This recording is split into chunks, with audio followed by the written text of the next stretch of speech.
Hello everybody, Roger here again. Today it's the beginning of our loganberry picking season. So I'm out here in our loganberry patch and I'm going to start picking the first round of loganberries. So I'll show you what we do and let's get at it.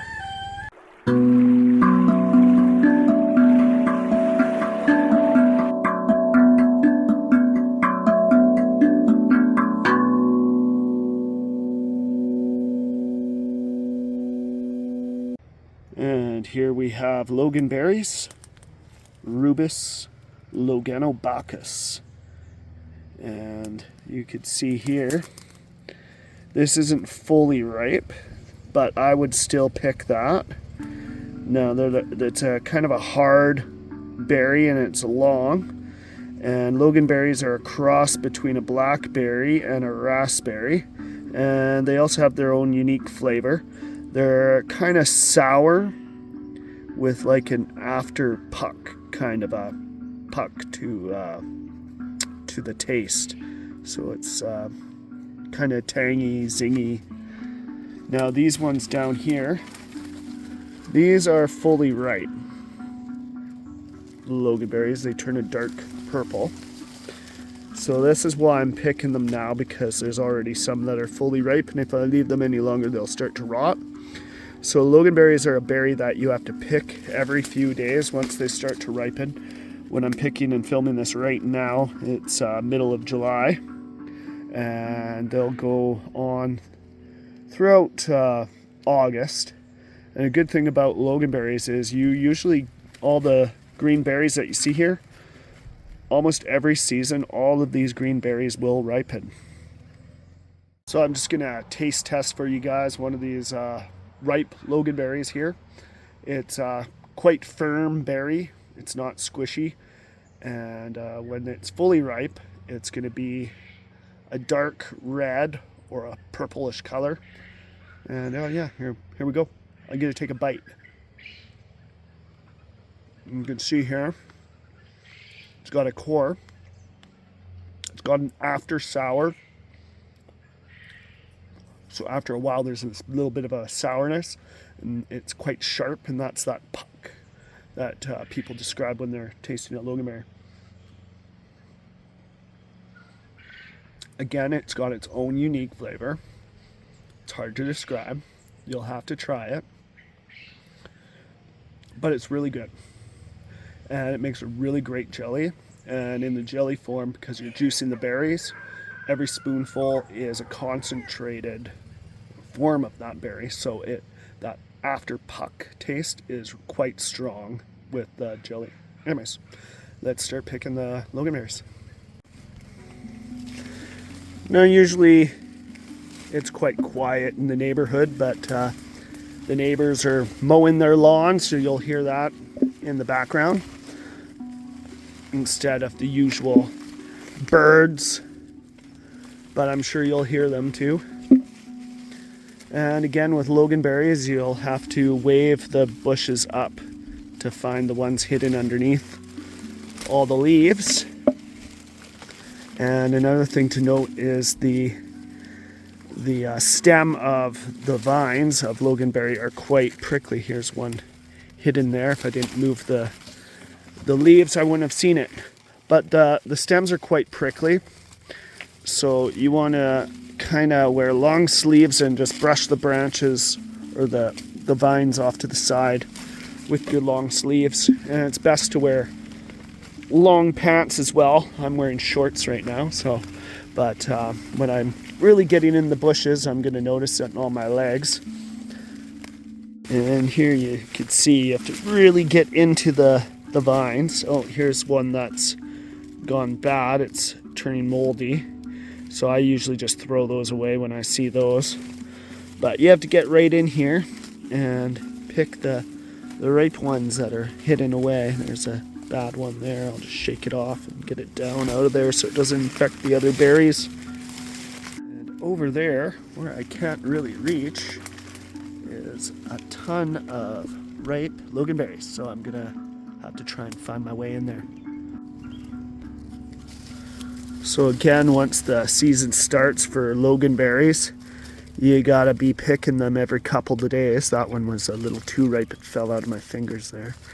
But you have to pick every couple of days because they will ripen fast.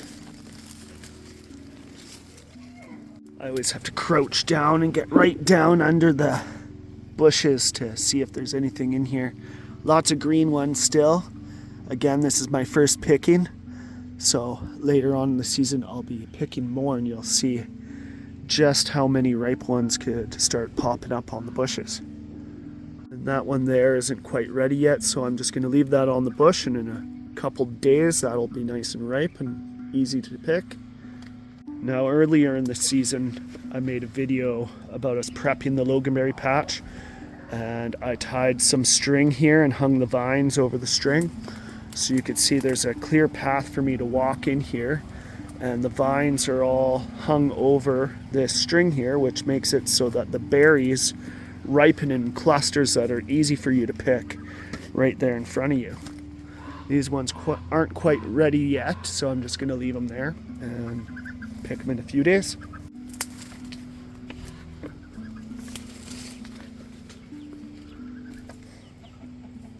And this here is black currant, Ribes nigrum, and you can eat this and it makes a really great juice. However, we don't get enough berries in a season to make a juice out of it, but I will be collecting these, just not today. And if you were to break the stem of a currant, it smells, I'll just snap one here and sniff it, and it smells just like currants, just like the juice. Now, at one time we had about 8 really flourishing bushes of red currants and gooseberries, and the only surviving bush are black currants. Unfortunately, they don't produce a lot.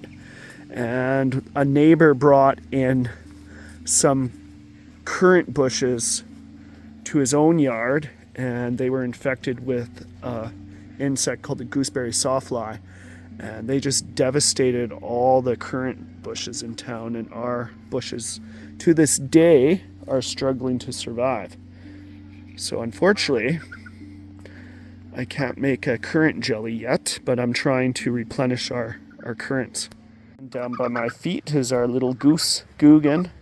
You can see I patched up his wing because he started to get what's called angel wing, and it's because his feathers were developing too quickly, so it was pulling down on his wing before his bones and his wings could form properly.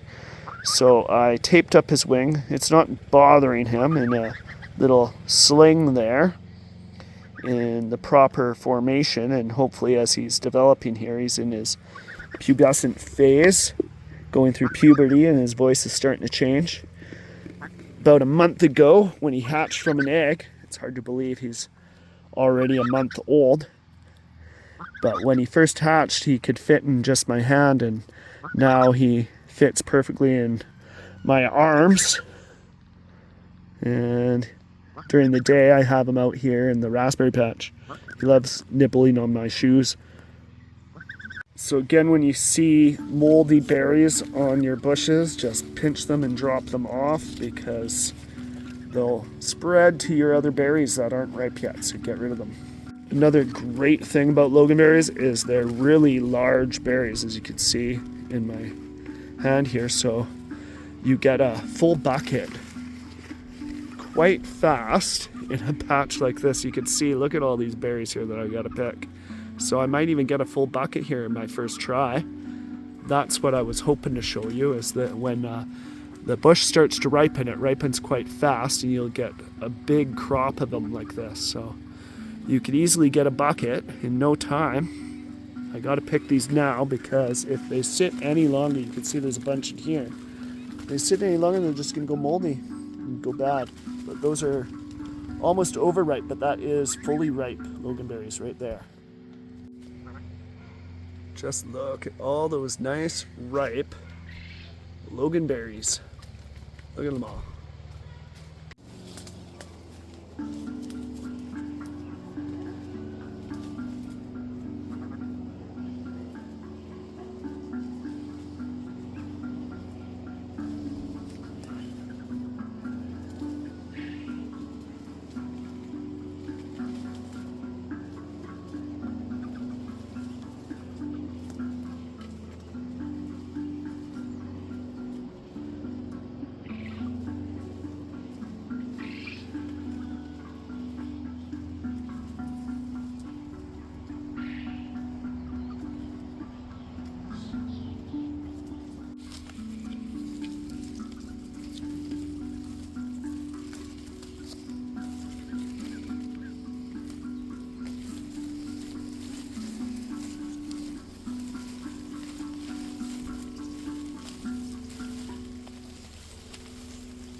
And this is almost all what we got left of our red currants. We don't get too many anymore. And the Latin name for it is Ribes rubrum. And it also makes a great jelly. We used to have 8 bushes of this when I was growing up as a kid.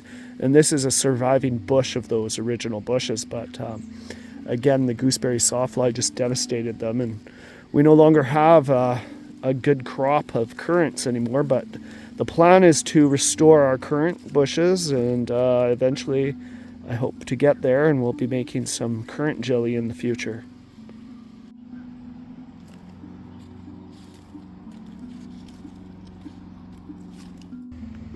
So, not bad for my first harvest of Logan berries.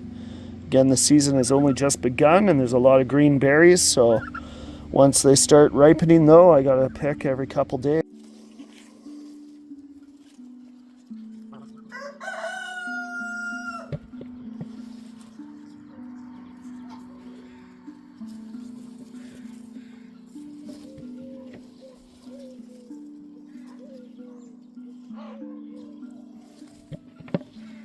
Now these are Logan berries here. You see on the left, this one here is a regular normal Logan berry. But this one here, it looks like there's 2 Logan berries coming off the very same flower. Now I'm not sure why they do this. This is actually quite common. You'll see this a lot. But you pick this and it is actually 2 berries coming off of 1 flower. I haven't been weeding at all in the upper lot rhubarb patch because I've been so busy with everything else. So I'm just going to show you. I did make a video about weed whacking up here recently. That was maybe over a month ago now. But I just want to show you all just how much the weeds have taken over up here. And it's just basically a big patch of weeds.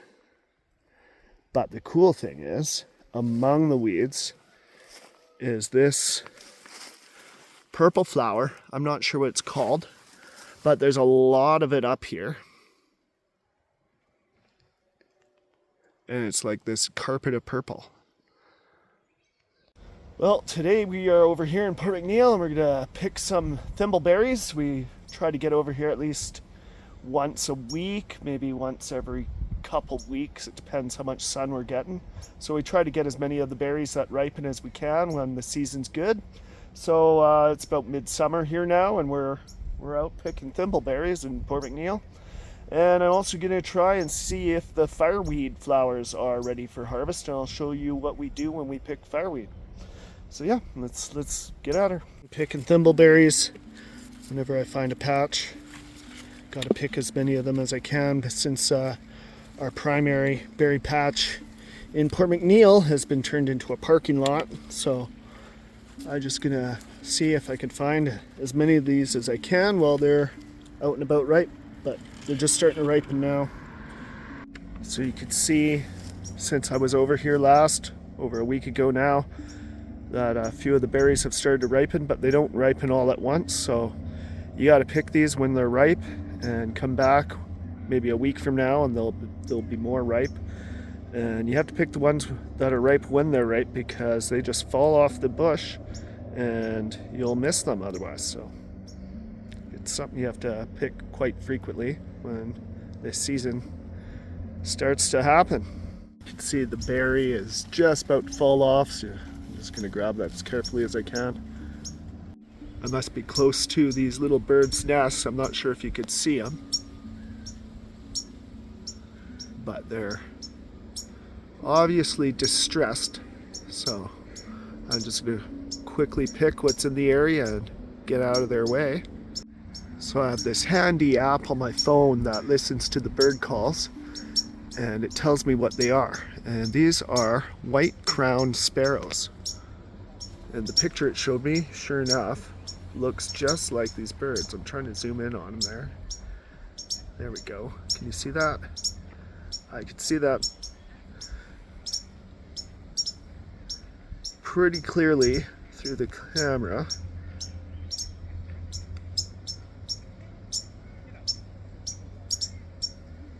So they're either distressed by me being near a nest. I can't see a nest up there though, so I'm thinking they're kind of like crows and they're seeing that I'm picking the berries, and they know that the berries drop out of the bushes. So they're probably saying, hey, there's food here. I don't know. So when I'm out picking berries of any kind, I always just pick the berries that are within reach. So the berries higher up in the bushes, I leave those for the birds. These berries are pretty dry. We haven't had a lot of rain lately, and these berries are out in the open too, so they get a lot of sun and air and wind exposure, so they tend to dry out, but I still pick them because every berry counts, and it's the juice that matters. So one thing I want to show you is, you can see there's this white berry here. That's the inside of a thimbleberry, and you can see it's all moldy on the inside, but on the outside it looks like a good berry. So you have to look in your bucket, because when you pick them they look good, but then you flip it over, you'll see it's moldy. So always look in your bucket before you pick too many and bury them, because you want to just throw those ones out.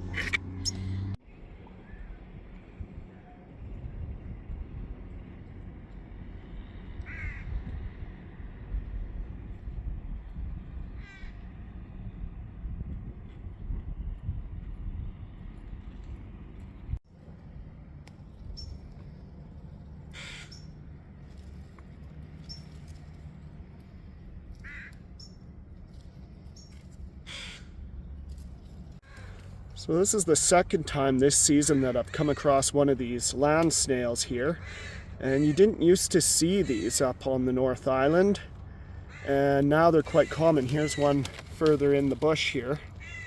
You can see it climbing up the vine there.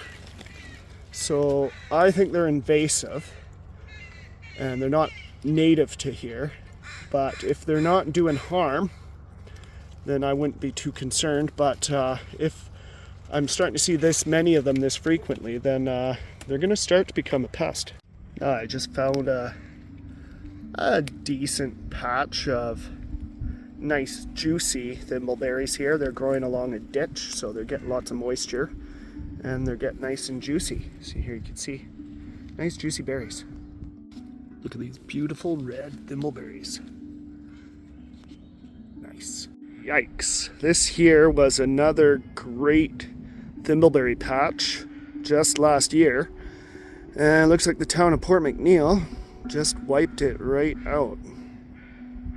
So we'll continue on the hunt for thimbleberries this year. Finally got into a nice patch of thimbleberries here. This is one of our regular spots over on Vancouver Island. So let's start picking. This is actually the spot where we encountered that bear last time we were over here picking, just down the road from me down there.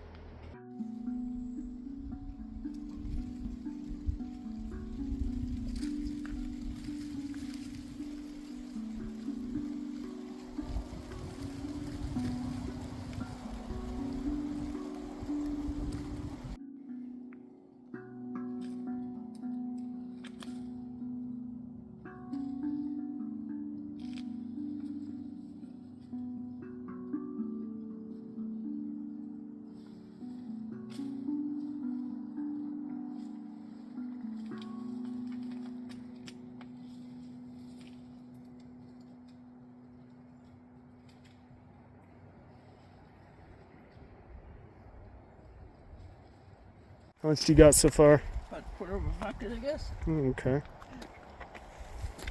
Hello everybody. It's the beginning of the fireweed flower season, as you can see behind me. This is fireweed. Its Latin name is Chamaenerium angustifolium. I hope I said that one right. But it makes a really great jelly, and this is actually would be a really great spot for bees if you had beehives, especially if you protected them from bears. But fireweed makes a good honey from the bees, and it also makes a good jelly. So what you do is you just harvest the open flowers, and I'll try to show you how I'm doing it. And yeah, let's do this. Let's get at her. Now, fireweed flowers bloom in massive patches like this in clear-cut forests. They are one of the first flowers or plants to take over in an area when it's clear cut. And you just have to go out in the bush and you'll find some decent spots. Always make sure to be aware of bears because you have to go out in the wilderness to pick. Now, unfortunately, one of the more annoying things about picking fireweed flowers out in the bush is the deer flies and horse flies. So I have to wear a hoodie because they'll just start biting me all over. So it's kind of nice out today, but it's because I got a breeze. The sun usually is just cooking out here in the forest. So yeah. Here's a deer fly here trying to bite through my hoodie. And if I was bare skinned right now, it would be taking a big chunk out of me. So when you're picking fireweed flowers, you just pull down the stem like this and you grab where the flowers are budding here. I mean, not budding, but they're full bloom. And you just pull down and they just drop off in your hand like this.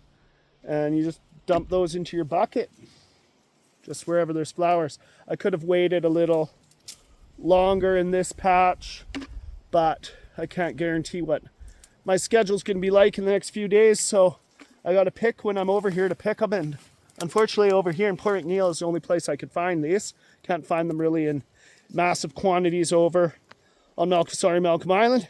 Here you go again, those flowers. Throw them in your bucket until you get a bucket full. And usually I go for about 4 buckets full. Big ice cream buckets, it's about 8 cups. And then I throw those into a bag and into the freezer.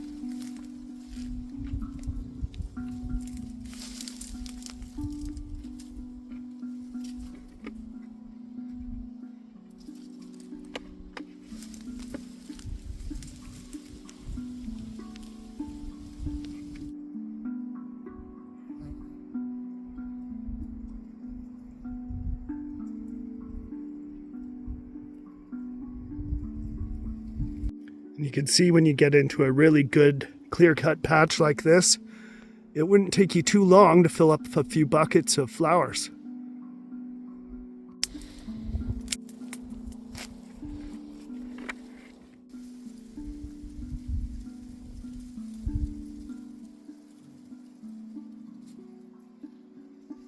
And it didn't take long to get a nice bucket full of fireweed flowers.